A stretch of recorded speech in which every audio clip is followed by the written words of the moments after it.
Good evening बच्चों। हम लोग प्रकाश में जो है दर्पण सूत्र तक हम पढ़ चुके हैं। दर्पण सूत्र का फॉर्मूला आप जानते हैं, 1/v plus 1/u is equal to 1/f। यहाँ पर v क्या है? प्रतिबिंब की दर्पण से दूरी। जैसे ये हमारी वस्तु थी, इसके बाद जो प्रतिबिंब हमारा बना तो ये बन गया। तो ये जो है हमारी क्या हो गई, यहाँ से दर्पण तक की, इसके ध्रुव तक की दूरी क्या कहलाती है? ये कहलाती है हमारी u। और प्रतिबिंब की जो है दूरी क्या कहलाती है? v। और फोकस बिंदु से दर्पण की दूरी क्या कहलाती है? f। तो ये हो गया v, u और f। f फोकस दूरी, u वस्तु की दर्पण से दूरी, v प्रतिबिंब की दर्पण से दूरी। नेक्स्ट इम्पोर्टेंट टर्म आज हम जो देखने वाले हैं वो है आवर्धन। आवर्धन मीन्स कभी आपने देखा कि प्रतिबिंब वस्तु हमारी अगर छोटी है तो कभी प्रतिबिंब बड़ा बन रहा है, तो कभी प्रतिबिंब क्या बन रहा है?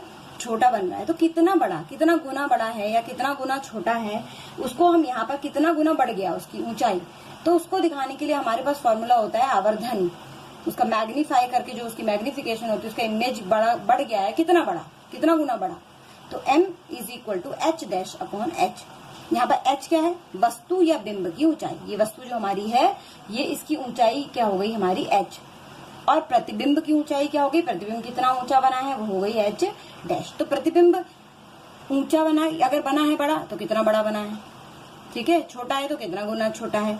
तो वही आवर्धन हम उसको दिखाते हैं। आवर्धन का एक फॉर्मूला और होता है कि कभी हमें h डैश और h की वैल्यू नहीं पता होती, इन दोनों में से सबकी वैल्यू, तो हम क्या कर सकते हैं? v और u की वैल्यू से भी m को निकाल सकते हैं। तो formula m is equal to h dash upon h, बिल्कुल सेम। और ये इक्वल है माइनस v अपॉन u की। ध्यान रहे यहाँ पर दर्पण के संदर्भ में इसको माइनस लेते हैं, तो माइनस v अपॉन u। अगर आंसर जब हम फॉर्मूला रख करके निकालते हैं, अगर m हमारा प्लस में आ गया मान लीजिए, तो हमारा प्रतिबिंब क्या होगा? वास्तविक होगा। यानी कि क्या है? प्रतिबिंब m धनात्मक है, यानी आवर्धन, यानी वस्तु बड़ी बनी है तो प्रतिबिंब क्या होगा? धनात्मक। अगर आता है m, प्रतिबिंब वास्तविक होगा। अगर m ऋणात्मक आएगा, प्रतिबिंब क्या होगा? हमारा आभासी होगा, यानी उसका जो प्रतिबिंब है वो कैसा है? आभासी है। तो ये दो चीजें आप ध्यान में रखेंगे। और यहाँ पर हम हमेशा ध्यान रख लें कि बिंब यानी वस्तु को हम हमेशा ऊपर ही रखते हैं, इसलिए ये हमेशा h जो होता है वो प्लस में ही होता है। ये हमेशा ध्यान रखिए कि हमें पहले भी हम पढ़ चुके हैं इसको चिन्ह परिपाटी में, कि जो वस्तुएं हमारे मुख्य अक्ष से ऊपर की दूरियां गिनी जाती हैं ऊपर को, वो धन में होती है। तो वस्तु हमेशा हमारी क्या रहेगी? धन में रहेगी। और h डैश जो है डिपेंड करेगा। अगर h डैश नीचे उल्टा बना है, नीचे को बना है अगर प्रतिबिंब, तो माइनस में आएगी। अगर वास्तविक बना है तो पीछे बना होगा, तो ऐसे बनता है ना वास्तविक यानी आभासी प्रतिबिंब। तो आभासी प्रतिबिंब अगर होगा तो वो क्या होगी? हमारी प्लस में आएगी h।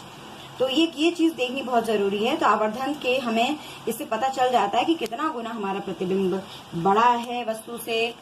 तो ये हमारा है आवर्धन। अब इस पे आधारित जो है हमें कुछ सवाल हल करने होंगे, जिससे सवाल को एक एक एग्जाम्पल हम आपको देंगे सवाल करके, जिससे आप आगे के और सवाल भी इस तरीके से हल कर पाएंगे।